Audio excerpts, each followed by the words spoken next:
السلام علیکم ورحمۃ اللہ وبرکاتہ۔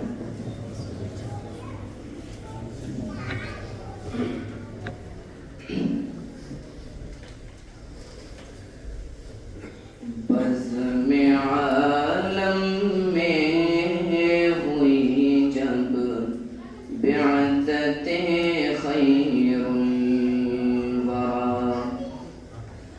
بزم عالم میں ہوئی جب بعثت خیر الورا، ساری دنیا کو ملی ہے نعمت خیر الورا، ساری دنیا کو ملی ہے نعمت خیر الورا، آپ کے آنے سے آئی علم و دانش کی بہار، آپ کے آنے سے آئی علم و دانش کی بہار، گلشن عالم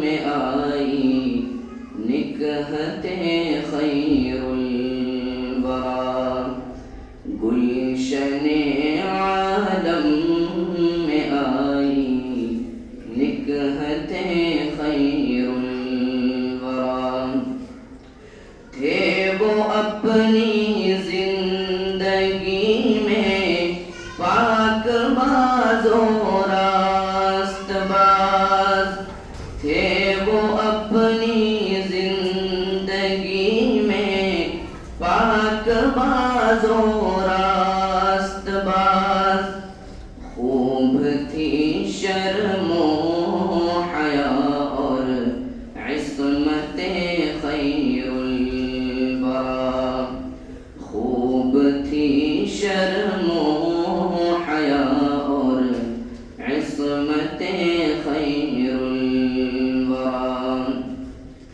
غربت و افلاس کے ماحول میں رہتے ہوئے، غربت و افلاس کے ماحول میں رہتے ہوئے، اسوہ صبر و رضا ہے سنت خیر الورا، اسوہ صبر و رضا ہے سنت خیر الورا، ہے زبانوں پر ہماری ورد قرآن و حدیث، ہے زبانوں پر ہماری ورد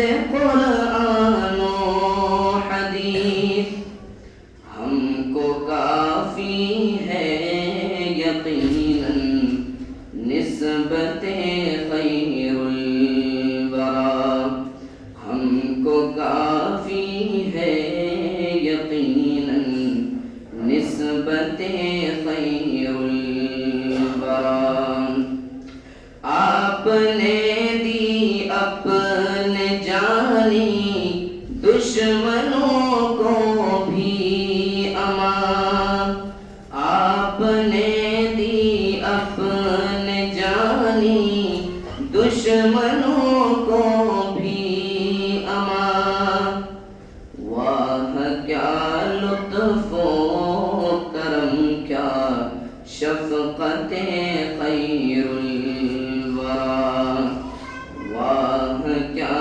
لطف و کرم کیا شفقت خیر الورا، آپ کو شاعر کہا مجنون کہا اغیار نے، آپ کو شاعر کہا مجنون کہا اغیار نے، آئی ان کے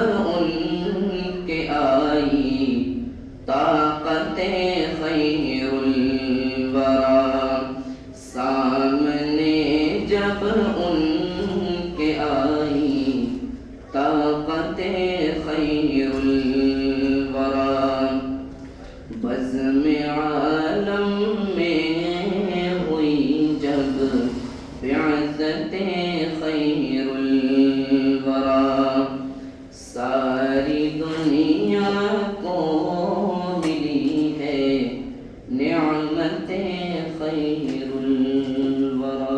السلام علیکم ورحمۃ اللہ وبرکاتہ۔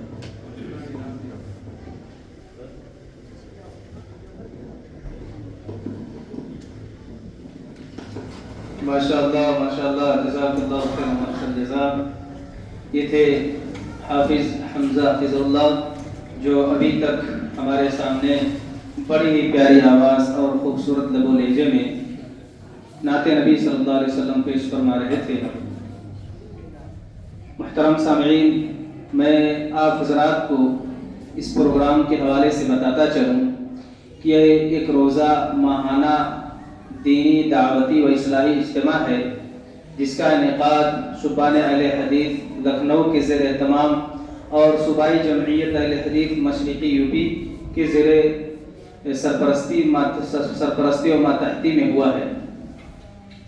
اور ہم ابھی تک جو ہے خواتین گھر کے اصلاح میں خواتین کا کردار اور اسی طرح سے علم اور علماء کی فضیلت پر جو ہے خطاب سماعت فرما رہے تھے، اور اس کے بعد اسی سلسلے کی دوسری کڑی تھی جس میں ہم تلاوت کلام اللہ کو بھی سماعت کیے، اور اسی طرح سے ایک نعت نبی صلی اللہ علیہ وسلم بھی ہم نے سماعت کی۔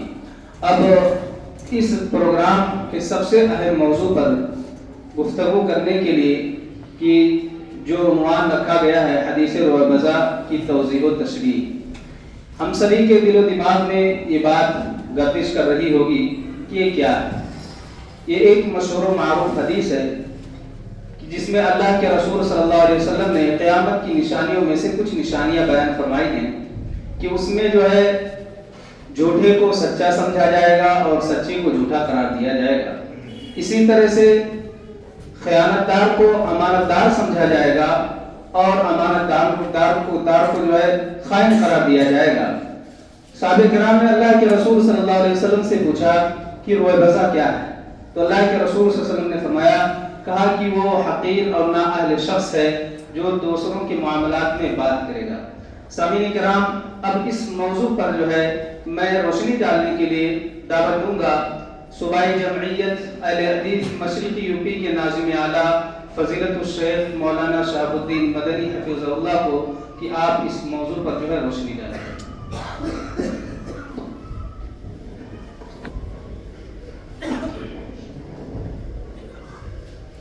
السلام علیکم ورحمۃ اللہ وبرکاتہ۔ ان الحمد لله نحمده ونستعينه ونستغفره ونعوذ بالله من شرور انفسنا ومن سيئات اعمالنا، من يهده الله فلا مضل له ومن يضلل فلا هادي له، واشهد ان لا اله الا الله وحده لا شريك له، واشهد ان محمدا عبده ورسوله۔ يا ايها الذين امنوا اتقوا الله حق تقاته ولا تموتن الا وانتم مسلمون۔ يا ايها الناس اتقوا ربكم الذي خلقكم من نفس واحده وخلق منها زوجها وبث منهما رجالا كثيرا ونساء، واتقوا الله الذي تساءلون به والارحام ان الله كان عليكم رقيبا۔ يا ايها الذين امنوا اتقوا الله وقولوا قولا سديدا يصلح لكم اعمالكم ويغفر لكم ذنوبكم، ومن يطع الله ورسوله فقد فاز فوزا عظيما۔ اما بعد، فان خير الحديث كتاب الله، وخير الهدي هدي محمد صلى الله عليه وسلم، وشر الأمور محدثاتها، وكل محدثة بدعة، وكل بدعة ضلالة، وكل ضلالة في النار۔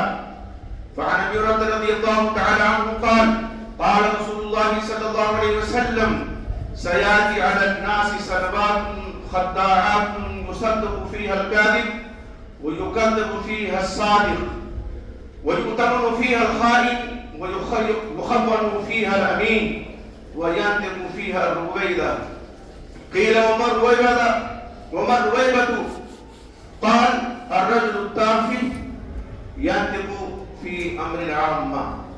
رواہ ابن ماجہ. جیسا کہ بھی آپ نے ناظرین اجتماع سے عنوان کی تشریح سنی ہے، حدیث رویبدہ کی توضیح و تشریح. یہ وہی حدیث ہے، سنن ابن ماجہ کی روایت ہے، مسند احمد بن حنبل کی روایت موجود ہے. اس کے راوی سیدنا ابو رضی اللہ تعالیٰ عنہ ہیں. اس حدیث کی توضیح و تشریح سے پہلے میں اپنے علماء اکرام کا استقبال تہہ دل سے کرنا چاہتا ہوں جو یہاں تشریف لائے اور ایک ساتھ جا چکے ہیں. ہمارے درمیان موجود ہیں حضرت الشیخ مولانا محمود الرحمان صاحب مدنی حفظہ اللہ، اور اسی طرح سے جو علماء اکرام اس مجلس میں موجود ہیں. آپ تمام سامعین حضرات، محترم سامعین اور خواتین، سب کا بہت بہت شکریہ کہ آپ نے ایک آواز پہ لبیک کہا اور یہاں تشریف لائے. اللہ تعالیٰ آپ کی حاضری کو قبول فرمائے، آپ کے حسنات میں اللہ تعالیٰ اضافہ فرمائے. یقیناً کسی دینی اجتماع میں شرکت آج کے دور میں جو فتنوں کا دور کہا جاتا ہے، یہ بڑے جگرے کی بات ہے. ٹھنڈ کا موسم ہے، ٹھنڈی کا. بہت سے لوگ نرم گرم بستر پکڑ چکے ہوں گے، کچھ لوگ الاؤ تاپ رہے ہوں گے، لیکن آپ جیسے خوش نصیب کچھ لوگ ہیں جو اللہ کی راہ میں نکلے ہوئے دین اور دین کی باتیں سننے کے لیے پہنچتے ہیں. اللہ تعالیٰ قبول فرمائے. دیکھیے، یہ حدیث علماء کے درمیان بہت معروف ہے، ٹھیک ہے، عوام میں ہو سکتا ہے معروف نہ ہو. ابن ماجہ کی روایت ہے، مسند احمد بن حنبل کی روایت موجود ہے، اور حدیث رویبدہ کے نام سے مشہور ہے. اس میں اور بھی باتیں ہیں. حضرت ابو ہریرہ رضی اللہ تعالیٰ عنہ جو محدث امت ہیں بالاتفاق، یعنی باتفاق اہل السنہ والجماعہ، اور جنہوں نے خود اپنے بارے میں فرمایا، تذکرۃ الحفاظ میں ان کا یہ قول موجود ہے، انا اول اہل الحدیث فی الدنیا. آپ صلی اللہ علیہ وسلم کی دعائیں ان کے شامل حال ہیں. آپ صلی اللہ علیہ وسلم نے ان کے حق میں دعا فرمائی، جو کچھ سنا آپ صلی اللہ علیہ وسلم سے کبھی نہیں ہوئی. یہ ان کی روایت کردہ حدیث ہے.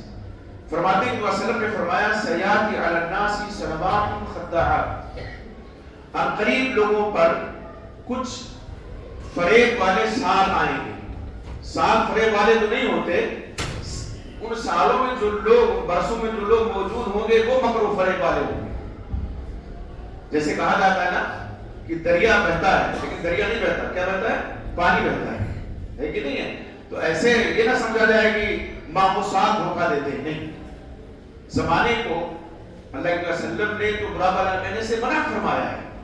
اس لیے اس غلط فہمی میں نہیں رہنا چاہیے کہ سال دھوکہ دیں گے یا وہ مکر و فریب کریں گے. ٹھیک ہے. کتاب الفطر میں یہ حدیث امام ابن ماجہ رحمۃ اللہ علیہ لائے ہیں. امام البانی رحمۃ اللہ علیہ کی تحقیق کے مطابق یہ روایت صحیح ہے، اور بات شدت الزمان، یعنی زمانے کی جو سختی ہے اس کے تحت یہ حدیث صحیح ہے. اب مکر و فریب کون کریں گے؟ ظاہر انسان کریں گے. مکر و فریب میں انسان ہی انسانوں کو گرفتار کریں گے. اللہ کے نبی صلی اللہ علیہ وسلم نے ایک حدیث میں اس حدیث کے بارے میں اسی طرح کی تقریب روایت ہے، الفاظ میں تھوڑا سا فرق ہے. دجال کے فتنے کے تعلق سے فرمایا کہ دجال کے ظہور سے پہلے کچھ سال ایسے ہوں گے مکر و فریب، لوگ مکر و فریب کا جال بچھائیں گے اور لوگ اس جال میں آ جائیں گے. جیسے ہمارے یہاں اردو میں ہے نا، دام ہمرنگ زمین، یعنی وہ جال جو زمین کے ہمرنگ ہو. شکاری جب پرندوں کا شکار کرنے نکلتا ہے تو ایسے کلر کا جال لے کے نکلتا ہے جو زمین کے کلر کے ہوں، یا اگر سرسبز شادابی والی جگہ ہے تو ہرا جال ہوتا ہے، تاکہ شکار آسانی سے وہاں آئے، دانا چگے اور پھر وہ جال کھینچے اور شکار میں آ جائے. وہ فریب ہے، مکر ہے.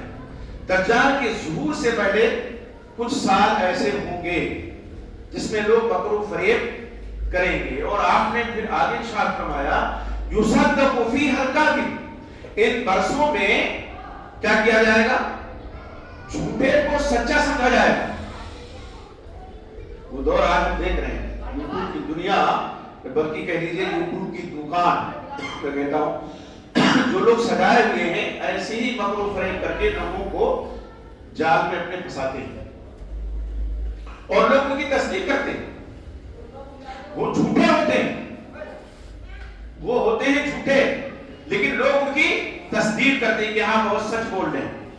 اچھا، کوئی آدمی اگر جھوٹ بیان کرے گا تو ابتدائی میں اگر جھوٹ بولنے لگے تو لوگ پکڑ لیں گے تو جھوٹا آدمی ہے. تو پہلے تو کچھ جال بچھانا پڑے گا شکار کرنے کے لیے.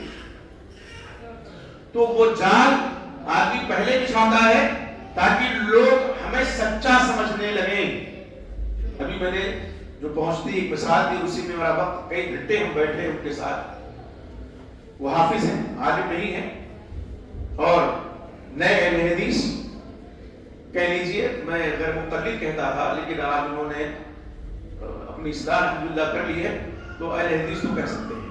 ٹھیک ہے، یہی بتایا کہ ہم نے سنا تو ساری باتیں جب ہم نے بات ملایا تو سچی باتیں ملی. ہم نے کہا اس کے بعد پھر جب تحقیق کی، چونکہ وہ فون پہ احباب رابطے میں رہتے تھے، مجھ سے بات کرانے کی کوشش کی. میں نے کہا انہوں نے خود کہا کہ میں شیخ کے پاس جاؤں گا اور ان سے سمجھنے کی کوشش کروں گا. بات سمجھ میں آ گئی تو ٹھیک ہے، لیکن اپنے آپ کو ہمارے پہنچنے سے پہلے کچھ انہوں نے سدھارا. کہا واقعی جو آپ کہتے ہیں بہت سی باتیں ان کی جھوٹی ہیں. مرزا جی کی اب نام لینے میں کوئی حرج نہیں ہے. ٹھیک ہے، دیکھیں فتنہ جب تک پردے میں رہے تب تک آپ نہیں کسی کو کہہ سکتے. جب وہ باہر آ گئے تو بے شک اس فتنے کا اعلان ہونا چاہیے کہ فتنہ ہے. ایک مرزا غلام محمد قادیانی گزرا ہے علیہ اللعنہ، اس نے بھی یہی کیا تھا. وہ باقاعدہ یقین جانیے اہل حدیث علماء سے مناظرے کرتا تھا دیوبندیوں کی طرف سے، حنفیوں کی طرف سے، اور لوگ اس کے چاروں طرف گھوم رہے ہیں، گرویدہ ہیں. جب دل و دماغ میں اس نے اتار لیا اپنے آپ کو لوگوں کے، تو پھر دھیرے دھیرے کھلا. کبھی مریم بنا، کبھی مسیح موعود بنا، اور آخر میں نبوت کا دعوے دار بن بیٹھا. اور اس حدیث کا اسٹارٹ ہو گیا جس میں آپ صلی اللہ علیہ وسلم فرمایا کہ 30 دجال میری امت میں ہوں گے، 30 کذابون آپ نے فرمایا. اور فرمایا کلہم یزعم انہ نبی، ان میں سے ہر ایک یہ گمان کرے گا کہ وہ نبی ہے. ابھی ان مرزا جی وہ بات نہیں آئی ہے ان کے تعلق سے، لیکن خدشہ بے شک ہے.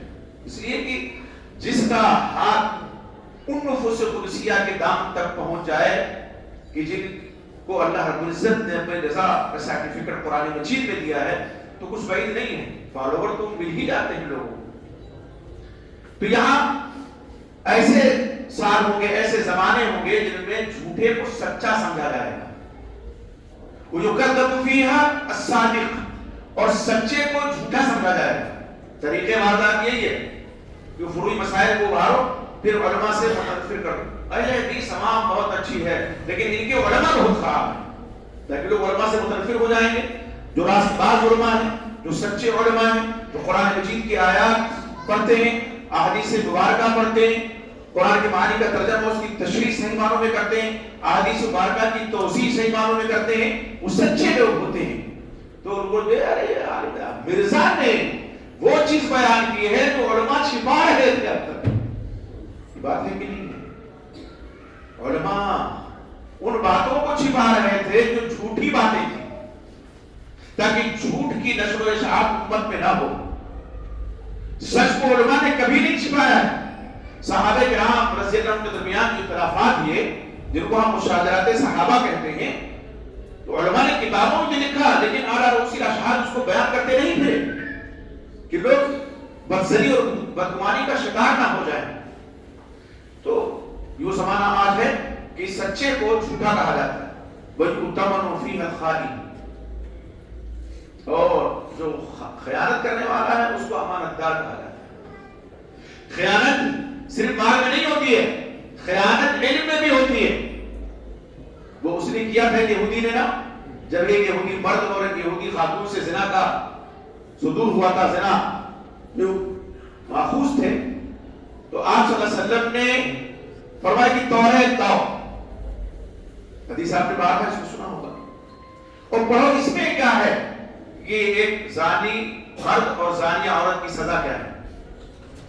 رجم کی آیت موجود تھی، لیکن وہ جو عالم یہودی پڑھ رہا تھا توریت، اس نے کیا کیا؟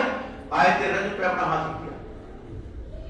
حضرت ابن عمر رضی اللہ عنہ جو نئے نئے یہودیت سے اسلام میں آئے تھے، انہوں نے کہا ارفع یدک یا عدو اللہ کے دشمن، اپنا ہاتھ اٹھا.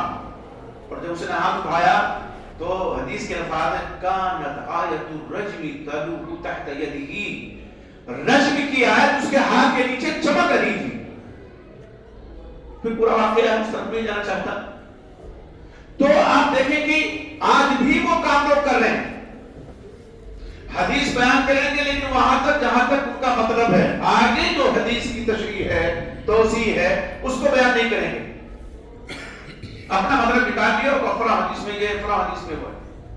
تو ایسے لوگ کیا ہوتا ہے، بعض دفعہ صحیح حدیث پیش کرتے ہیں لیکن بعض باتیں چھپا جاتے ہیں. کوئی چیز کا اقرار آج حافظ صاحب نے کیا، جو ہمارے پاس آئے تھے کہ مولانا ہم نے بہت چیزوں میں پکڑا اس کو کہ کچھ چیزیں چھپا لی، بیان نہیں کیا. تو آپ دیکھیں کہ یہ بھی علمی خیانت ہے اور یہ سب سے بدترین خیانت ہے. اس سے آدمی گمراہی کا شکار ہوگا نا. بھئی ایک نے کسی کے مال میں خیانت کیا، جو بھی جرم، وہ بھی جرم عظیم ہے، اس پر بھی معاوضہ ہوگا قیامت کے دن. لیکن مال کا تعلق تو دنیا سے اس کا معاوضہ ہوگا آخرت میں، اور دو ہی تک محدود ہے. یہاں علمی خیانت میں تو کئی لوگ گمراہ ہو سکتے ہیں نا. آدمی نے کوئی علمی خیانت کی، کوئی چیز چھپا لی، ٹھیک ہے، اس کو بیان نہیں کیا. مثلا جو نماز نہیں پڑھتا ہے وہ دلیل میں پیش کرے قرآن مجید کی آیت کہ اللہ نے تو قرآن میں فرمایا لا تقربوا الصلاۃ، نماز کے قریب نہ جاؤ. تو ہم تو قرآن میں عمل کر رہے ہیں، وہاں تم سکارا کو چھوڑ دے. صحیح کیا اس نے نہیں. تو یہ ہے معاملہ. اچھا عوام الناس میں ظاہر ہے بہت سے لوگ قرآن پڑھے، بہت سے لوگ حدیث نہیں پڑھے، تو وہ تو اگر حوالہ صحیح مسلم کا، زیادہ تر بات احادیث صحیح مسلم میں موجود ہے ان کے مطلب کی، جو کہ حقیقت میں کے مطلب کی نہیں ہے، تو اس کو پیش کرتے ہیں. صحیح مسلم کی روایت ہے وہ دیکھیے، پوری حدیث تو پیش کرو. تو پوری حدیث نہیں پیش کریں، یہ خیانت ہے. اور آپ صلی اللہ علیہ وسلم نے ایک حدیث میں بیان فرمایا، صحیح بخاری کی حدیث ہے، اذا دعیت الامانۃ فانتظر الساعۃ، جب امانت ضائع کی جانے لگے تو قیامت کا انتظار کرنا. صحابہ رسول نے پوچھا کیف اضاعتها یا رسول اللہ، اللہ کے رسول یہ امانت کو ضائع کرنا کیسے ہوگا؟ قال، آپ نے فرمایا اذا اسند الامر الى غیر اہلہ، جب معاملے کو غیر اہل کے سپرد کر دیا جائے، اس کا وہ اہل نہیں ہے، وہ اس بات کا اہل نہیں کہ فتویٰ دے، اس کے پاس کتاب و سنت کا گہرا علم نہیں کہ وہ دعوت و تبلیغ کا کام کرے، لیکن وہ کر رہا ہے، یا لوگوں نے اس کو اوپر اٹھا دیا ہے کہ بیٹا چڑھ جاؤ سولی پہ، وہ چڑھ گیا ہے. تو فرمایا جب ایسا ہو جائے فانتظر الساعۃ، تو قیامت کے انتظار کرنا. آخر میں بھی آپ نے فرمایا تو قیامت کا انتظار کرنا. تو اس حدیث کی تشریح، ایک حدیث کی تشریح دوسری حدیث سے ہوئی کہ خیانت کے بارے میں، امانت کے ضیاع کے بارے میں پوچھا. امانت کو ضائع کرنا یہ تو خیانت ہے. تو آپ صلی اللہ علیہ وسلم کی تشریح فرمائیں. آگے ارشاد ہوتا ہے آپ صلی اللہ علیہ وسلم کا وَيُخَبَّرُ فِيهَا الْأَمِينَ، جو امانت دار لوگ ہیں ان کو خائن سمجھا جائے گا. رضا یہی تو کہتے ہیں، علماء نے سچ چھپا لیا، ہم کھول کھول کر کے کمائیں نکال رہے ہیں لوگوں کی. نعوذ باللہ. صحابہ کرام یہ تو علماء چھپائے ہوئے تھے، جبکہ علماء راستدار علماء ہیں، امانت دار علماء ہیں. سیدنا ابو رضی اللہ عنہ نے فرمایا تھا نا محدث امت نے کہ اللہ کے نبی صلی اللہ علیہ وسلم نے باتیں ایسی مجھ سے کہی ہیں کہ اگر میں اس کا اظہار کر دوں تو کو دیا حاضر بلڑوں میرا حق کاٹ دیا جائے. بہت سی ایسی چیزیں ہیں جن میں فتنے کا اندیشہ ہو، اگر وہ صحیح بھی ہو تو علماء کی یہ ذمہ داری ہے کہ وہ سب کے سامنے بیان کرتے نہ کریں کہ فتنے کا اندیشہ ہے. اور فتنہ قرآن میں کیا کہا گیا؟ الفتنة أكبر من القتل. قتل سے بڑھ کر کے فتنہ ہے. الفتنة أشد من القتل. زیادہ شدید ہے فتنہ قتل سے بھی بڑا اس کا معاملہ ہے سخت. اب اگر فتنے کا اندیشہ ہے, امت فتنے پڑ جائے گی, تو آج آپ دیکھیں 12 سال کے بچے سیدنا معاویہ, سیدنا ابو ہریرہ, حضرت مغیرہ بن شعبہ جو بیت الرضوان کے صحابی ہیں, عمرو بن عاص رضی اللہ, سب کے خلاف زبانیں تاندرا کرتا وہ انسان تو یہ غلطی ہو, وہ غلطی ہو, کیسا ہے, یہ کیا ہے. آپ دیکھیں اور ایسا کیوں ہوا, اس لیے کہ مرزا جی نے کہہ دیا اور علماء نے چھپایا تھا. ایک دم یہ حدیث آج کے اس ماحول میں ایک دم سڑی اتر رہی ہے اپنی جگہ پر, کہ جو امانت دار ہیں ان کو خائن کہا جائے گا, انہوں نے خیانت کی, انہوں نے چھپایا, جبکہ وہ امانت دار ہے. علماء نے امت کو فتنوں سے بچانے کے لیے جو ہے بہت سی چیزوں کو علم نشرہ نہیں کیا, یا اگر صحیح ہے تو بھی نہیں, اور اگر بہت سی چیزیں جھوٹی ہیں جو منسوخ کر دی گئی, تاریخ میں موجود ہیں, حقیقت سے ان کا دور کا راستہ نہیں ہے, اس لیے علماء نے اس کو بیان نہیں کیا.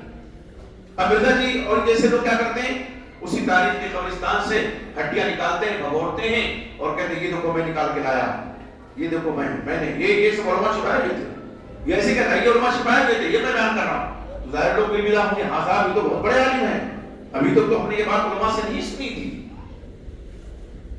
علماء جو اللہ کا خوف رکھتے ہیں, ان کے بارے میں اللہ رب العزت نے قرآن مجید میں فرمایا انما یخشی اللہ من عباده العلماء, اگر اللہ کے بندوں میں سے حقیقی معنوں میں اللہ سے کوئی ڈرنے والے ہیں وہ علماء ہیں.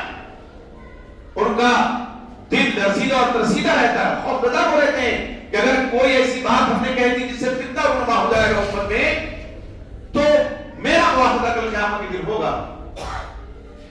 فتنے سے بچنے کے لیے بہت پسند میں ایک مثال دیتا ہوں. رمضان کے مبارک مہینے میں سحری کی اذان مشروع ہے کہ نہیں؟ آپ صلی اللہ علیہ وسلم نے فرمایا نا کہ اذا اذن بلال فکلوا واشربوا, جب بلال رضی اللہ عنہ اذان دے تو کھاؤ اور پیو. حضرت بلال سحری کی اذان دیتے تھے حتی تسمعوا تاذین ابن ام مکتوم, یہاں تک کہ عبد اللہ مکتوم جو نابینا صاحب رضی اللہ عنہ, ان کی اذان کی آواز سنو, وہ فجر کی اذان دیتے تھے. تو سحری کی اذان ہے مشہور نا. اب ایک مرتبہ ایسی ہم نے اپنے گاؤں میں نماز کے بعد جو ہے حدیثیں بیان کرنا شروع کی, تو اس میں یہ بھی ہم نے بیان کر دیا رمضان کا مہینہ تھا. ہمارے محلے کے مؤذن صاحب اللہ کرے رحمت کرے انتقال کر گئے. اب ان کو کیا سمجھیے, ہم نے نہیں کہا تھا سحری کی اذان دیجیے, انہوں نے حدیث سنی اور سحری کی اذان یعنی فجر سے کافی پہلے, گھنٹہ پہلے دینی شروع کر دی. اب کچھ عورتوں نے چولہے پہ جو ہانڈی چڑھائی ہوئی تھی, تو ہمارے ایک محلے کے لوگ اس کے بارے میں پتا چلا کہ وہ گالی دی کہتی ہے کہ اسے نے کھانا بھی نہیں پکا دیا, فجر کی اذان دی. صحیح روایت ہے, عمل اگر کوئی کرتا ہے تو صحیح کرتا ہے, لیکن پہلے ذہن سازی ہونی چاہیے کہ نہیں ہونی چاہیے, ہونی چاہیے کہ نہیں ہونی چاہیے. اب ان کو چاہیے کیا تھا کہ وہ اعلان کر دیں. اب میں نے جب فجر میں ان سے کہا کہ آپ نے ایسا کیوں کیا, کہا وہ آپ نے حدیث بیان کی تھی, تو کم سے کم پہلے ماحول بنانا چاہیے تھا. ایسا تو ماحول نہیں ہے گاؤں میں کہ اذان سے دی جاتی ہے. تو آپ کہتے ہیں اعلان کرتے ہو, بلکہ تو دن اعلان کرتے اور پھر کہتے ہیں سحری کی اذان ہوگی مسجدوں سے, تب لوگ سمجھ جاتے ہیں. ایسی مغرب سے پہلے 2 رکعت جو پڑھی جاتی ہے, صحیح حدیث میں ہے کہ نہیں, اسے مسلم وغیرہ کی روایت میں ہے. لیکن ہمارے یہاں بڑے صغیر میں اور ہندوستان میں یہ پہلے رواج نہیں تھا. 2 رکعت جو مغرب سے پہلے پڑھی جاتی ہے. حدیث میں تو آپ نے فرمایا بین کل اذانین صلاۃ, ہر اذان و اقامت کے درمیان نماز ہے, تو اس میں نماز آ گئی 2 رکعت مغرب سے پہلے. اور ایک میں باقاعدہ صحابہ کرام کے بارے میں ہے کہ جب مؤذن مغرب کی اذان سے فارغ ہوتے تو صحابہ کرام بلال کی آڑ لیتے اور نماز 2 رکعت پڑھتے. اچھا جہاں معقول نہیں ہے وہاں شروع کر دیں گے تو فتنہ ہوگا کہ نہیں ہوگا کہ بھئی آپ نے اپنی نماز شروع کر دی, ابھی تو اقامت نہیں ہوئی ہے. تو پہلے سے احساس ہے الحمدللہ ہمارے مساجد میں لوگ بعض لوگ پڑھتے ہیں, تو اب ایک معروف چیز ہوگی, جب معروف چیز ہو جائے تو فتنہ نہیں ہے. تو جب وہ چیزیں جو صحیح احادیث سے ثابت ہیں ان کو علماء اس طرح نہیں بیان کرتے پھرتے کہ فتنے کا اندیشہ ہے کسی بچے، جب تک کہ ماحول نہ بنا لے۔ تو وہ چیز جو جھوٹی ہے، جس کا حقیقت سے دور کا واسطہ نہیں ہے، اس کو کیوں بیان کیا جائے؟ صحابہ کرام رضی اللہ تعالیٰ عنہ اجمعین ہو یا تابعین اعلام ہو یا امامان دین ہو، بہت سی غلط باتیں ان کی جانب منسوب ہے تاریخ میں۔ ہماری ذمہ داری کیا ہے کہ ہم تحقیق کریں، یعنی کہ جو چیز مل گئی اس کو بیان کرنا شروع کر دیں۔ فرمایا، اور جو عنوان ہے اس حدیث کا، وَيَنْتِقُ فِيهَا الرُّوَيْبَضَةُ، رویبضہ جو ہے بات کرنے لگیں گے۔ صحابہ نے پوچھا کہ رسول اللہ رویبضہ کون ہے؟ تو آپ صلی اللہ علیہ وسلم نے فرمایا کہ حقیر آدمی، کم علم آدمی لوگوں کے معاملات میں گفتگو کرنا شروع کرتے ہیں۔ بہت سے لوگ ہوتے ہیں جس چیز کا علم نہیں اس کو بھی ٹانگ لا دیتے ہیں، لیکن نہیں، ہم لوگ آئے دن دیکھتے رہتے ہیں کہ ایک آدمی اپنے آپ کو بڑا ثابت کرنے کے لیے اس فن میں بھی گھس جاتا ہے جو اس کا فن نہیں ہے، وہ بھی مشورے دینے لگتا ہے کہ ایسا نہیں ایسا ہونا چاہیے، اور پوچھا جائے کہ بھئی آپ جانتے ہیں کبھی کارخانے میں اڈے پہ بیٹھے ہیں، پھول بوٹے آپ نے کبھی لگائے ہیں کپڑے پہ؟ تو کہتا نہیں کہ دیکھا ہے تو ایسا نہیں ایسا ہونا چاہیے، تو کیوں مشورہ دے رہا ہوں بھائی؟ جب معلوم نہیں ہے تو آج حال وہی ہے۔ ابھی جو علم اور علماء کی تدریس تعلق سے صاحب نے اشارہ سنا کہ آدمی کے پاس علم نہیں ہے پھر بھی، اور یہ بڑا سستا معاملہ ہے، اس لیے کہ نہ رنگ لگے نہ پھٹکری اور رنگ چوکھا آتا ہے، علماء کی صف میں شمار ہونا شروع ہو جاتے ہیں اور پھر علماء سے بڑھ جاتے ہیں۔ آئیے ذرا دیکھیں اس حدیث کی تشریح میں علماء نے کیا کہا ہے۔ امام البانی رحمۃ اللہ علیہ کی کتاب ہے سلسلۃ الاحادیث الضعیفہ، صحیح حدیث سلسلہ ہے، ضعیفہ بھی ہے، وہ اس میں نقل فرماتے ہیں، اس روایت کو امام البانی نے صحیح قرار دیا، فرماتے ہیں دور کے مفاصل میں سے یہ دور جو چل رہا ہے کہ رویبضہ بولنے لگے ہیں۔ کون بولنے لگے ہیں؟ رویبضہ بولنے لگے ہیں جنہیں حدیث و فقہ کا کوئی علم نہیں ہے۔ ایک حدیث سامنے آئی، یہ پتہ نہیں کہ منسوخ ہے کہ ناسخ ہے، صحیح ہے کہ ضعیف ہے، اس کو نہیں بولے، اور دوسری حدیث جو صحیح ترین حدیث ہے اس کے مقابلے میں وہ نظروں سے اوجھل ہے تو اس کے مطابق فتویٰ دینا شروع کر دیا۔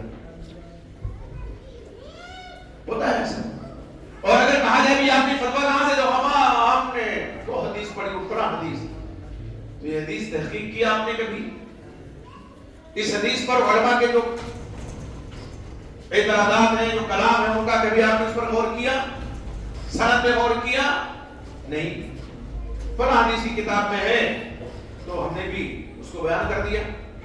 حدیث میں ناسخ و منسوخ بھی تو ہے، قرآن مجید کی آیات میں جب ناسخ و منسوخ ہے تو حدیث میں تو ہے ہی، لیکن وہ نہ کر کے ایک حدیث سامنے آئی اس کو بیان کرنا شروع کر دیا۔ جیسے مرزا جی کا معاملہ ہے، انہوں نے مصنف ابن شیبہ کی روایت سامنے آ گئی، اس میں کیا ہے کہ آپ صلی اللہ علیہ وسلم کی تدفین کا جب عمل ہو رہا تھا تو شیخین کریمین یعنی سیدنا ابو صدیق، سیدنا عمر فاروق رضی اللہ عنہ وہ سقیفہ بنی ساعدہ میں یہ سب مل کر کے خلافت کے لیے بحث کر رہے تھے، اور یہ تدفین رسول میں موجود نہیں تھی، حد درجہ صحیح روایت ہے، تو اپنے مطلب کی روایت تو مل گئی جو حد درجہ صحیح ہے، لیکن وہ روایت نہیں مل سکی کہ جس میں کہ آپ صلی اللہ علیہ وسلم کی وفات کا سانحہ سوموار کو پیش آیا اور بدھ کی رات میں آپ صلی اللہ علیہ وسلم کی تدفین کا عمل ہوا، ٹھیک ہے، مکمل، اور وہ روایت بھی وہ چل رہی نظروں سے کہ جب تدفین رسول کا مرحلہ آیا تو اختلاف ہوا کہ بغلی قبر رکھی جائے کہ شق رکھی جائے، جسے یہاں پٹرے وغیرہ کے والے نا دخل کر تمام مراحل میں مشورہ کون دیتے ہیں حدیث کی روشنی میں؟ تقریباً ابو بکر صدیق رضی اللہ عنہ۔ فیصلہ کیا گیا کہ جو گورکن ہے بغلی قبر بنانے والا اس کو بھی خبر دی جائے، اور جو شق والا ہے اس کو بھی خبر دی جائے، کھلی خبر اس پٹرا رکھ کے رکھا جائے مٹی سے، جو پہلے آ جائے وہ اپنے حساب سے قبر کو بغلی والا پہلے آ گیا۔ پھر کیا ہوا، کہاں تدفین ہوا آپ صلی اللہ علیہ وسلم کی؟ حدیث کس نے سنائی؟ صدیق اکبر رضی اللہ تعالیٰ عنہ. یہ آپ صلی اللہ علیہ وسلم انبیاء کی جہاں وفات ہوتی ہے وہیں ان کی تدفین بھی ہونی چاہیے. اور حجرہ عائشہ صدیقہ رضی اللہ تعالیٰ عنہ میں پھر آپ صلی اللہ علیہ وسلم کی تدفین ہوئی. قدم قدم پہ مشورے دے رہے ہیں. اور پھر تدفین کا آنکھوں دیکھا ہاتھ بھی کون بیان کر رہے ہیں؟ ابو بکر صدیق رضی اللہ تعالیٰ عنہ کہ 10 لوگ داخل ہوتے وسلم و یدعون سلام پڑھتے دعا کرتے پھر نکل آتے. پھر 10 لوگ داخل ہوتے سلام پڑھتے دعا کرتے نکل آتے. آنکھوں دیکھا ہاتھ بیان کر رہے ہیں. وہ خود تدفین میں موجود نہیں تھے. یہ حدیثیں کیوں اچھل ہیں؟ اس لیے کہ یہ حضرت رافضیت کے جامع میں مکمل طور پہ آ چکے ہیں. ان کو وہ حدیث چاہے جیسی بھی ہو سند کے اعتبار سے وہ راس آتی ہے جس میں صحابہ کی تنقیص ہو. ابھی تک ہم روتے تھے کہ معاویہ کے پیچھے پڑے رضی اللہ تعالیٰ عنہ, عمرو بن العاص کے پیچھے پڑے رضی اللہ تعالیٰ عنہ, مغیرہ بن شعبہ کے پیچھے پڑے. تو شیخ نے کریمین کو بھی شخص نہیں پوچھا کیا ہے. یہ وہ لوگ ہیں جن کے پاس ناقص علم ہے اور جن کو اللہ کے وسلم نے رویبدہ سے تعبیر فرمایا ہے. حضرت عمر بن خطاب رضی اللہ تعالیٰ جامع بیان الفضل امام ابن عبد البر رحمۃ اللہ علیہ کی کتاب ہے, اس میں ان کا قول موجود ہے. وہ فرماتے ہیں کہ مجھے معلوم ہے کہ لوگ کب برباد ہوں گے. یہ مجھے معلوم ہے. کون کہتے ہیں؟ حضرت عمر فاروق. جب کم علم لوگوں سے دین سمجھیں گے یا کم علم لوگ دین سمجھانے بیٹھیں گے. کم علم لوگ جب دین سمجھانے بیٹھیں گے تو پھر لوگ ہلاک ہونا شروع ہوں گے. اور یہ تو آپ صلی اللہ علیہ وسلم نے طبرانی کی روایت میں فرمایا اور یہ روایت بھی صحیح ہے. امام البانی نے اس کی تصحیح فرمائی, دیگر محدثین نے بھی. آپ صلی اللہ علیہ وسلم فرمایا کہ ان اشراط الساعۃ بے شک قیامت کی علامات میں سے ہے ان یلتمس العلم عند الاصاغر کہ علم کو تلاش کیا جائے گا چھوٹے لوگوں کے پاس, کم علم لوگوں کے پاس. ان کے پاس بھیڑ ہوگی, علم کی طرف میں لوگ ان کے پاس جائیں گے. یہ قیامت کی علامتوں میں سے ہے. اور رویبدہ جو ہے اس کو بھی آپ نے شاہد صاحب شمار کیا ہے کہ کچھ سال ایسے آئیں گے جو مکر و فریب کرنے والے اس میں لوگ ہوں گے اور جھوٹے کو سچا سمجھا جائے گا ان میں اور سچے کو جھوٹا سمجھا جائے گا. خائن کو امانتدار سمجھا جائے گا اور امانتدار کو خائن سمجھا جائے گا. اور رویبدہ بولیں گے. آج بول رہے ہیں یوٹیوب کی دکان سجا کر کے یہ بول رہے ہیں آج حدیث یہ کتنی سٹیک ایسے لوگوں پہ پوری اتر رہی ہے. آپ صلی اللہ علیہ وسلم نے قیامت کی علامتوں سے بیان فرمایا اور دجال کے ظہور سے پہلے, اس کے فتنے کے ظہور سے پہلے ایسا مرحلہ آئے گا, ایسے سال آئیں گے. وہ سال آج موجود ہے. قیامت کی علامات میں سے یہ چیز ہے کہ لوگ چھوٹوں کے پاس, اور یہ آج کوئی نئی بات نہیں ہے جو کہ سوشل میڈیا کا دور ہے تو کوئی فتنہ سیکنڈوں میں پوری دنیا پہنچ جاتا ہے. ایسی ذہنیت کے لوگ پہلے بھی موجود تھے. ایک واقعہ سنیے, میں کبھی سنا چکا ہوں گا نہیں پڑھ سکتا لیکن کچھ لوگ نہیں رہے ہوں گے. امام احمد رحمۃ اللہ کون نہیں جانتا ہوں کہ امام ہمارے سننا امام ہمارے حدیث کو کہا جاتا ہے. اور امام یحییٰ بن معین امام جو تعدیل ہیں محدث ہیں, ٹھیک ہے, مشہور. یہ دونوں ایک مسجد میں گئے تو وہاں ایک وائز کو سنا کہ وہ بات نصیحت کر رہا ہے اور حدیث بیان کر رہا ہے. اب یہ اجنبی دونوں تھے اس مجلس میں, بیٹھ گئے تو وہ بعض حدیثیں حضرت امام نبوی رحمۃ اللہ علیہ کے واسطے سے بیان کر رہا ہے. کہتا ہے حدثنی احمد بن حنبل, مجھ سے بیان کیا ہے امام احمد بن حنبل نے. جب احمد کا نام لے تو یحییٰ دیکھ رہے ہیں وہ کہتے ہیں کیونکہ ظاہر ہے باس کی مجلس سے تو بول تو نہیں سکتے. اشاروں میں انکار اور اقرار ہو رہا ہے. وہ پوچھ رہے ہیں آپ کچھ حدیثیں یحییٰ بن معین کے حوالے سے حدثنی یحییٰ بن معین ان کا نام لیا تو امام احمد رحمۃ اللہ علیہ دیکھ رہے ہیں, وہ بھی کہہ رہے ہیں نہیں. مجلس ختم ہو گئی, لوگ چلنے لگے تو یہ دونوں گئے اس واحد سے سلام کیا. حضرت یحییٰ بن معین نے کہا کہ انا یحییٰ وہذا احمد, میں یحییٰ ہوں اور یہ احمد بن حنبل ہیں. ابھی تم نے کئی حدیثیں ہم دونوں کے واسطے سے بیان کی ہیں, آج سے پہلے ہماری اور آپ کی ملاقات ہی نہیں ہوئی تو ہم نے کب حدیث بیان کی. کہتے ہیں بے حیا باش شیخ خانی آدمی جب بے حیا ہو جائے تو جو چاہے کرے. مرزا جی بہت ہنستے ہیں. ہاں دیکھا, ہاں دیکھے, بہت ہنستے ہیں. کہنے لگا اچھا مجھے تو یہ پہلے سے معلوم تھا کہ آپ لوگ دونوں بے وقوف ہیں, اب یقین ہو گیا کہ واقعی یہاں وقت ہے. کہا تم کیا سمجھتے ہو, تم ہی ایک آیا اور یہی ایک احمد ہے. ارے میاں 17 یحییٰ میری اس جیب میں ہیں اور 17 احمد بن حنبل میری اس جیب میں. یہ بیچارے سیدھے سادے لوگ تھے اور اجنبی ماحول تھا, ٹوکنا ضروری تھا. وہ ٹوکا, انہوں نے حق بات پہنچانا تھی, پہنچا دی, وہ مانے چاہے نہ مانے. تو یہ لوگ پہلے بھی تھے ایسے لوگ. اور ایک واقعہ سن لیجیے, حضرت مغیرہ کی شعبہ سے کہا, وہ بھی میں جو بتا دی وہ بڑے سخت تھے. علماء سے پوچھیں تو علماء جو تعدیل کی 3 کیٹیگریاں ہیں, متشددین بڑے سخت لوگ, معتدلین جن کے اندر اعتدال ہے, اور یا متوسطین کہہ لیجیے, اور متساہلین جو تساہل کرتے ہیں. علامہ اجلی ہیں, ابن حبان ہیں رحمہ اللہ, جیسے لوگ ثقہ کو بھی ضعیف امام احمد نے کہہ دیا ہے اور کبھی ضعیف کو ثقہ کہہ دیا ہے. علامہ اجلی کا حال بھی ہے رحمۃ اللہ علیہ. تو یہ متشددین کو شمار ہوتا ہے. یہ بھی اتفاق سے ایک مسجد میں پہنچے تو وہاں دیکھا بڑی مسجد تھی, 2 حلقے میں لوگ بیٹھے ہوئے ہیں. ایک حلقہ ایک عالم کا ہے جو صحیح حدیثیں بیان کر رہے ہیں, گنتی کے چند لوگ بیٹھے ہیں, اور وائس کے حلقے میں بھیڑ لگا کے لوگوں نے دونوں حلقوں میں بیٹھے. پہلے عالم کے حلقے میں آئے, کچھ دیر بیٹھا رہے, پھر وائس کے حلقے میں گئے تو دیکھا وہ جھوٹی کی باتیں بیان کر رہا ہے, گھڑی ہوئی باتیں. اللہ تعالیٰ نے ان کو جسمانی طاقت دی, علمی طاقت تو تھی, جسمانی طاقت نہیں تھی. وہ بہت جلدی غصہ ہو جاتے تھے, برداشت نہیں کر سکتے. چڑھ بیٹھے سیڑھے پر, لگے گھوسوں کی بارش. ہم لوگ بھی جو یہ کیا تو اس کو مار مار کے کھڑے ہوئے اور کہا کہ اس سے زیادہ تعجب تو ہمیں تم پر ہے. وہ عالم دین ہے, صحیح حدیث آپ صلی اللہ علیہ وسلم کی بیان کر رہے ہیں, گنتی کے چند لوگ بیٹھے ان کے پاس, کوئی جھوٹے کے پاس تمہیں بھی لگا کی ہے. پھر اس کی حقیقت بیان کی, اس کا کھول کھولا. یہ روایت اس نے گڑی میں بیان کی ہے, وہ روایت اس نے بیان کی ہے. ویسے لوگ پہلے بھی تھے اور لوگ ان کے دام میں مکر و فریب میں آتے تھے. لیکن چونکہ یہ زمانہ سوشل میڈیا کا ہے تو آپ صلی اللہ علیہ وسلم کی حدیث آج کے زمانے پہ ایک دم فٹ اتر رہی ہے کہ مکر و فریب کا بازار اور زیادہ گرم ہو گیا ہے.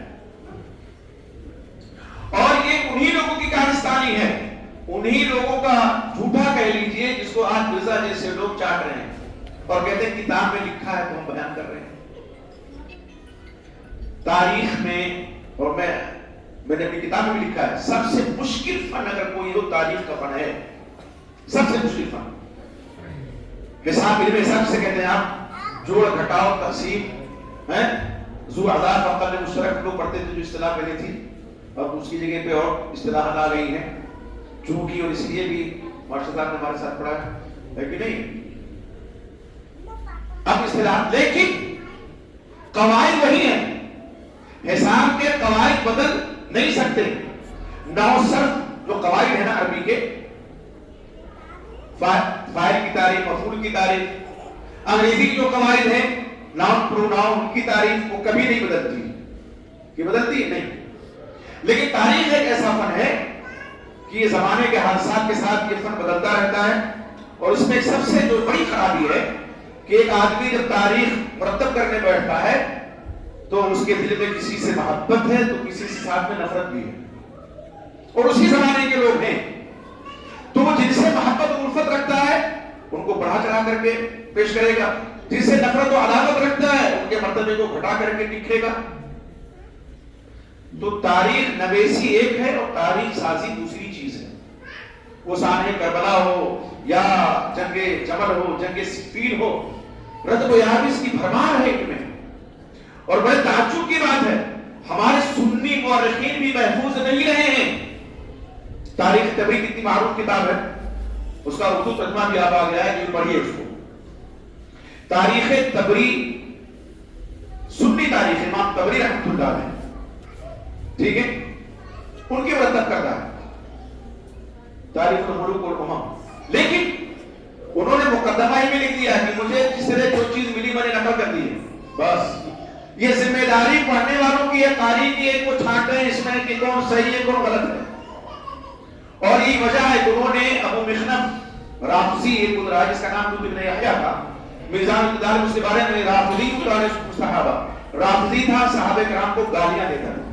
584 روایتیں امام طبری نے ذکر کی تاریخ طبری. اب وہ بڑی سپاہ ہو گئے تو اس لیے کہ مقدمہ میں لکھ دیا انہوں نے کہ بھئی ہماری جو ذمہ داری تھی وہ اس کو میں نے پورا کیا ہے، نقل میں نہیں کیا ہے، اب پڑھنے والے. تو یہ دلیل دینا کہ کتاب میں موجود ہے اس لیے بیان کرنے کو دلیل ہے. ایک اہل حدیث کا بچہ بھی صحیح عقیدہ ہوتا ہے اور اس کو بھی سمجھ میں بات آتی ہے. ہم لوگ بھی بھائی ہیں کہ ہمارے دادا رحمۃ اللہ علیہ اہل حدیث ہوئے، مولانا سے بحری رحمۃ اللہ ہمارے علاقے میں آپ کے ذریعے سے گاؤں کا گاؤں اہل حدیث ہوا، بریلی کے زدہ پورا گاؤں ہمارا تھا. لیکن ہماری پرورش تو اسی ماحول میں ہوئی. ٹھیک ہے، ہمارے ننیہال میں آج بھی کچھ لوگ سدھرے ہیں الحمدللہ، لیکن زیادہ تر وہی ہیں قبروں پہ حاضری دینے والے. تو ہماری والدہ اللہ کی مغفرت فرمائے، تمام لوگوں کے والدین کی وفات ہو چکی، مغفرت فرمائے. ان کی نانی لگتی تھی، 150 سال کی عمر میں ان کی وفات بھی جھوکر چلتی تھی. جب وہ خاموش رہے تو ہم لوگوں سے کہا جاتا بات نہ کرو، یہ ذکر کر رہے ہیں، اذکار کر رہے ہیں، اس لیے جواب ہی دیں. تو ایک دن مجھ سے میں نے وہی جو میلاد میلاد ہوتا ہے نا اس پہ ہم نے کہا، انہوں نے کہا نانی یہ درست نہیں ہے. کہا بیٹا کتاب میں لکھا ہے. کیا کہا؟ کتاب میں لکھا ہے. تو میرے منہ سے نکلا، جو بچے کے منہ سے نکل سکتا ہے 5-6 سال کے بچے کے منہ سے. میں نے کہا نانی رامائن کی تو کتاب ہے. واللہ العظیم مجھے ابھی تک یاد ہے. میں نے کہا یہ رامائن کی کتاب ہی تو کتاب ہے، تو کتاب لکھنے سے کیا ہوتا ہے؟ صحیح بھی تو ہونا چاہیے. تو آپ مرزا جی کریں کتاب میں لکھا ہے، لکھنے والے نے اگر غلطی کی، ایک آدمی نے غلطی کی تو ہم بھی غلطی کریں. ایک آدمی کنویں کودے اور مرزا جی سے کہا جائے کہ کود جائے، کہا ہم تو کودیں گے. نظیر مثال تو مجھے تو کود گیا، تم بھی تو کودو نا. ہم اگر کہیں تو اس نے غلط کیا تو ہم غلطی کیوں کریں؟ یہ کوئی دلیل ہے کہ فلاں نے کیا اس لیے ہمارے لیے جائز ہے؟ کسی کا غلط عمل نظیر اور مثال کسی کے لیے ہم بنا سکتے نہیں. تو یہ تو ایک عام سی بات ہے. ایک عام فہم رکھنے والا انسان بھی سمجھتا ہے کہ غلطی کی پیروی نہیں کی جانی چاہیے. ایک آدمی نے کنویں میں اپنے آپ اس نے گرا لیا ہے تو ہمیں نہیں چاہیے کہ ہم بھی گر جائیں کنویں میں. ہم اس سے بچاؤ کا طریقہ اپنانا چاہیے کہ راستے میں کنواں پڑتا ہے تو کیسے کٹ کر کے جائیں. تو یہ کوئی دلیل نہیں ہے کہ کتاب میں لکھا ہے اس لیے ہم بیان کر رہے ہیں. اور یہ علماء ابھی تک چھپا رہے، یہ کہتے ہیں علماء نوز باللہ خیانت کر رہے تھے، چھپا رہے تھے. وہی یخون فیہا الامین. ایک دم یہ حدیث اسی بات پہ فٹ ہو رہی ہے کہ جو امانتدار ہیں ان کو خائن سمجھا جائے گا کہ انہوں نے خیانت کی، انہوں نے چھپایا. آپ دیکھیں یہ جو دور ہے، دور فتن کہہ سکتے ہیں اس کو. آپ فتنے پہلے بھی تھے، لیکن آپ صلی اللہ علیہ وسلم نے جو فتنوں کا ذکر کیا اپنی احادیث مبارکہ میں، باقاعدہ تمام احادیث کتابوں میں کتاب الفتن کے نام سے چیپٹر ہی ہے. کتاب الفتن صحیح بخاری میں بھی آپ دیکھیں گے، اور ابن ماجہ کا حوالہ تو دیا بھی. کتاب الفتن، فتنوں کی کتاب. تو فتنوں کا جو ذکر کیا ہے کس لیے؟ تاکہ فتنوں سے بچا جائے. اس لیے نہیں کہ فتنوں میں پڑ جایا جائے. کہ آپ نے پیشین گوئی کی ہے تو وہ اب صادق آئے گی تو چلو ہم بھی فتنے پڑ جائیں. یہ کون سی عقل مندی ہے؟ تو میرے بھائی بات اتنی سی ہے کہ یہ جو ماموسان گزر رہے ہیں اور جن سے امراض گزر رہے ہیں، یہ سنوات الخداعات ہیں، مکر و فریب کا جال لوگ بچھائے ہوئے ہیں. ہمیں ان شکاریوں سے بچنے کی ضرورت ہے. اور اگر اپنے آپ کو بچا لے گئے تو سمجھیے کہ انشاءاللہ آپ کی نجات ہوگی. اور نہیں بچا سکے اور یہ تبلیغ آپ کرنے لگے فلاں نے کہا تو ہم بھی کہہ رہے ہیں. میں تو اکثر کہتا ہوں کہ اگر کوئی ہمارا نوجوان جو صحیح العقیدہ ہوا بعد میں مرزا جی کا فالوور بن گیا، آئے وہ یہ کہے کہ میرا حشر اللہ تعالیٰ مرزا کے ساتھ کرے، اور ہم کہیں گے کہ ہمارا حشر اللہ تعالیٰ صحابہ کرام کے ساتھ کرے. مشہور سیدنا معاویہ رضی اللہ عنہ کے، سیدنا عمرو بن العاص کے، سیدنا مغیرہ بن شعبہ رضی اللہ عنہ کے، اور شیخین کریمین کے، اور محدث امت کے. کوئی کہنے کی جرات کرے گا؟ اس لیے کہ مرزا جی کو خود اپنے انجام کا پتہ نہیں ہے تو ہمیں کیسے ان کے انجام کا پتہ ہوگا؟ ہمارے انجام کا خود ہم کہتے ہیں، یہ نہیں کہتے ہماری آپ بات